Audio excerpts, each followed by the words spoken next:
আমি বুঝি নাই, সে আমার সাথে কমিউনিকেশনও রাখে নাই, আসেও না, অথচ সে ৩৬ জুলাইয়ের একজন যোদ্ধা। তো আমি এখন তাকে ডেকে নিচ্ছি, সবাই যাতে চেনে এবং তার মুখে দুইটা কথা শুনতে চাচ্ছি। আসছেন ৩৬ জুলাইয়ের অন্যতম বীর যোদ্ধা আনোয়ারুল ইসলাম।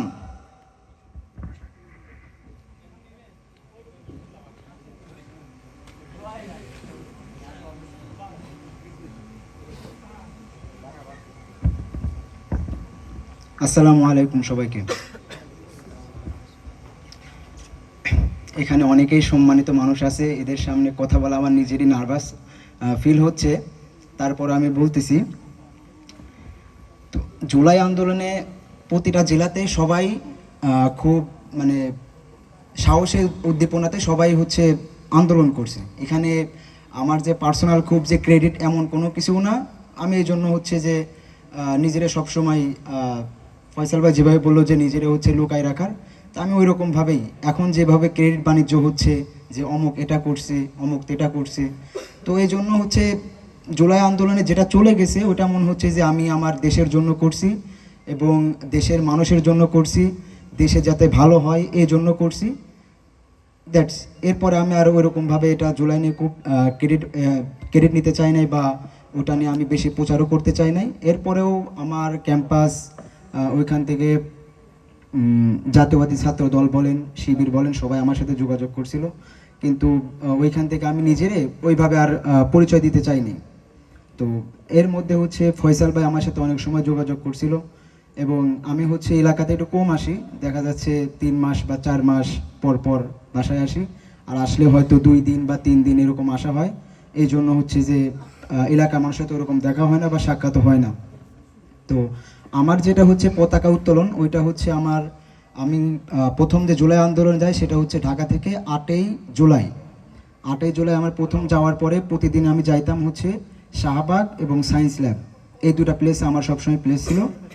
তো যখন হচ্ছে 15 জুলাইতে আমার চোখের সামনে যখন হচ্ছে গুলি লাগে, তখন দেখা যাচ্ছে যে গুলি লাগার পরে মানে আমার শরীরের মধ্যে আরও মানে সাহস জাগে যে ওর যদি মানে যে ছেলে অসুস্থ হয় সে হচ্ছে এক বাপের এক ছেলে, আমারই ফ্রেন্ড।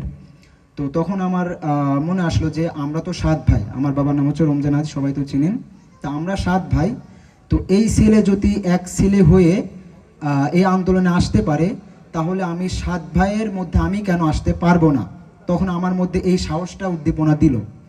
তো এর পরবর্তীতে আমি হচ্ছে 3 জুলাই যেটা হচ্ছে পতাকা উত্তোলন ল্যাম্পপোস্টের উপর উঠাই। তো ওই দিন হচ্ছে পুরো শহীদ মিনার এবং ঢাকা ভার্সিটির যে আশপাশ এলাকা পুরাটাই কাভার। তো তখন আমার কি মনে আসলো, আমার হাতে হচ্ছে বাংলাদেশের ফ্ল্যাগ ছিল, তো ফ্ল্যাগটা থাকার পরে আমি ওই ল্যাম্পপোস্টের নিচেই দাঁড়ায় আছি আর কি, মানে সব সমন্বয়কদের তাদের কথা শুনতেছি এবং সবার যে উদ্দীপনা, সবার যে উচ্ছ্বাস যে স্বৈরাচার পতন হবে, সবার মধ্যে একটা রাগান্বিত বলছি কি মানে চক্ষুষ যে একটা আভার মতো লাগে, ওইরকম মনে হচ্ছে সবার চোখ দেখে, সবার মুখের ফেস দেখে। তো এর পরবর্তীতে আমার ওই টাইমে কি আল্লাহ প্রদত্ত আমার দেহের মধ্যে শক্তি সঞ্চালন হইল যে আমি যদি এখানে ল্যাম্পপোস্টে উঠি, আমি যদি এখান থেকে একটা স্লোগান দিতে পারি, তখন দেখা যাবে যে সবার মধ্যে আমি একটা সাহস সঞ্চালন করতে পারবো। তো আমার পায়ে জুতা ছিল এবং গুড়ি গুড়ি বৃষ্টি হচ্ছিল। বৃষ্টি হওয়ার সাথে সাথে আমি হচ্ছে কেমনে উঠলাম ওটা তখন আমি নিজেও জানি না। যদি আমার এখন উঠতে বলে আমি সত্যি আমি ওই ল্যাম্পপোস্টে আমি আর উঠতে পারবো না। তো আমি বাংলাদেশের পতাকা এবং আরেকজনের কাছে ছিল হচ্ছে ফিলিস্তিনের পতাকা, ওটা নিয়ে আমি উঠলাম। ওঠার পরে আমি ওইখানে ল্যাম্পপোস্টের উপরে আমি দাঁড়াইছিলাম মিনিমাম হচ্ছে 1 ঘন্টা মতো। 1 ঘন্টা মতন হচ্ছে পতাকা করছি এবং হচ্ছে যে স্লোগান দিয়েছিলাম। তো এর পরবর্তীতে যখন 5ই আগস্ট, যেটা হচ্ছে আমাদের কল্পনার বাইরে ছিল যে আমরা হচ্ছে 5ই আগস্টে স্বাধীন হবো, এরকম আমার মনে হয় না যে কেউ কল্পনাই করছে যে 5ই আগস্টে আসলে সরাসরি পতন হবে, এরকম কেউই কল্পনা করে নেই। তো 5ই আগস্টে ঢাকার এমন একটা পরিস্থিতি ছিল, জানি না অন্য জেলায় কেমন ছিল, পুরোটা একদম নিস্তব্ধ, সেনাবাহিনীতে কাভার। আমি হচ্ছে যাত্রাবাড়ি থেকে হাঁটতে হাঁটতে হয়তো 30 মিনিট লাগে হচ্ছে ঢাকা ভার্সিটিতে আসতে। তো আমি আস্তে আস্তে হেঁটতে হাঁটতে আমি হচ্ছে আমার এই সেনাবাহিনী জিজ্ঞাসা, তুমি কই যাচ্ছ? আমি বললাম যে পিজি হাসপাতালে যাচ্ছি, প্রথমে এটা বলছি। তো পিজি হাসপাতালে গলিতে যাওয়ার পর দেখি কি অনেকে মানুষ আছে মানে জুলাই আন্দোলনের জন্য। তো ওইখানে যখন জড়ো হইলাম, এর পরবর্তীতে আমরা শুনি যে হচ্ছে শহীদ মিনার থেকে আমাদের হচ্ছে হবে 5ই আগস্টের যে প্রোগ্রামটা সেটা হবে। এর পরবর্তীতে আমরা যখন কেউ ওই শাহবাগ চত্বরটা পার হইতে চাচ্ছিল না, কারণ ওই জায়গা পুলিশ, সেনাবাহিনী এবং অন্যান্য ফোর্স মিলে পুরাটাই কাভার, একদম মানে পাখি গেলেও যে একটা শব্দ হয়, ওই শাহবাগ চত্বরটা গেলে ওইরকম যে পাখি গেলেও শব্দ হবে, এতটা নিস্তব্ধ ছিল। তো কেউ যাইতে চাচ্ছিল না, তো আমি 5 আগস্টে বললাম যে আমি আগে যাই, যদি আমি পার হয়ে যাই তাহলে আমার মতন সবাই বলবেন যে শহীদ মিনারে যাচ্ছি বা একটা কোনো কাজে যাচ্ছি, পার হয়ে যাবে। তো আমি যখন চত্বর দিয়ে যাচ্ছি, তো আমার প্রথমে ধরলো আনসার, ধরার পর বললে কই যাচ্ছ, আমার ব্যাগে হচ্ছে বাংলাদেশের ফ্ল্যাগ। তো আমার তখন আসলে ভয় মনে হয় নাই, তাই বললাম যে আমি শহীদ মিনারে যাচ্ছি। কেন যাচ্ছ? আন্দোলনে যাচ্ছি। তখন আমারে বলে যে তোরাই তো হচ্ছে সিরাজগঞ্জের পুলিশদের মারছিস। তাই বললাম যে আপনারা যে আমার ছাত্র ভাইদের মারছেন সেটার বিচার। যখন এটাই বললাম তখন আমার হচ্ছে মানে অমনি হচ্ছে লাঠি দিয়ে বাড়ানো শুরু করলো, এবং হচ্ছে শাহবাগ হচ্ছে হাজতখানায় আমারে হচ্ছে 3 ঘন্টা আমাদের প্রায় 34 জনের মতো হচ্ছে আমাদের করে রাখছিল।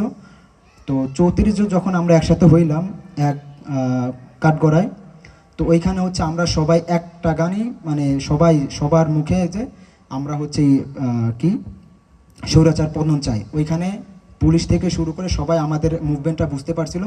যখনই আমরা হচ্ছে 11টা 20-এর দিকে যখন আমরা ছাড়া পাইলাম আর কি, মানে আমাদের হচ্ছে একটা সাংবাদিক উকিল ভাইয়ের একটা নাম্বার ছিল, ওনার সাথে আমরা যোগাযোগ করছিলাম। যোগাযোগ করার পরে উনি আসার সাথে যখন আমার ছেড়ে দিল, যখন আমাদের ছেড়ে দিল সাথে সাথে চারদিক থেকেই মিছিল এসে শাহবাগটা পুরো কাভার হয়ে গেল, এবং আমরা 12:30টার দিকে আমরা হচ্ছে খবর পাইলাম যে হচ্ছে স্বৈরাচার চলে গেছে, এই আর কি। আর এরপর থেকেই সোহেল ভাই হচ্ছে অনেকভাবে আমার সাথে যোগাযোগ করছে। সোহেল ভাইয়ের সাথে আমার ফয়সাল ভাইয়ের সাথে আমার হচ্ছে কথা হয়েছে। তো ফয়সাল ভাইকে আসলেও থ্যাংক ইউ। এবং হচ্ছে যে এবার বই মেলায়, তার বই মেলাটা আমি যাইতে পারি নাই একটা কাজের কারণে।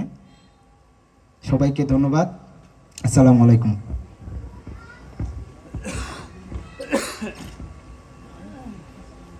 জি ধন্যবাদ বীর যোদ্ধা আমাদের এই ছোট ভাই আনোয়ারকে। আসলে রক্তই কথা বলে। যার বাবার সারা জিন্দেগিতে ইসলামী আন্দোলনের জন্য কাজ করেছেন, বাংলাদেশ জামাত ইসলামের জন্য কাজ করেছেন, সেই রক্ত রেখে গিয়েছেন, সেটি আসলে বিপ্লবের জন্য কাজে লেগেছে। আমরা আপনার সবাই, আমি আবার বলছি, প্রত্যেকটা টিভি চ্যানেলে দেখবেন একটা ল্যাম্প পোস্টের উপর ফ্ল্যাগ ঝুলিয়েছে, একজন সিম্বল মানুষ দাঁড়িয়ে আছে, সেই সিম্বলটি হলো আমাদের আনোয়ার। এটা খুবই বড় গর্বের বিষয়।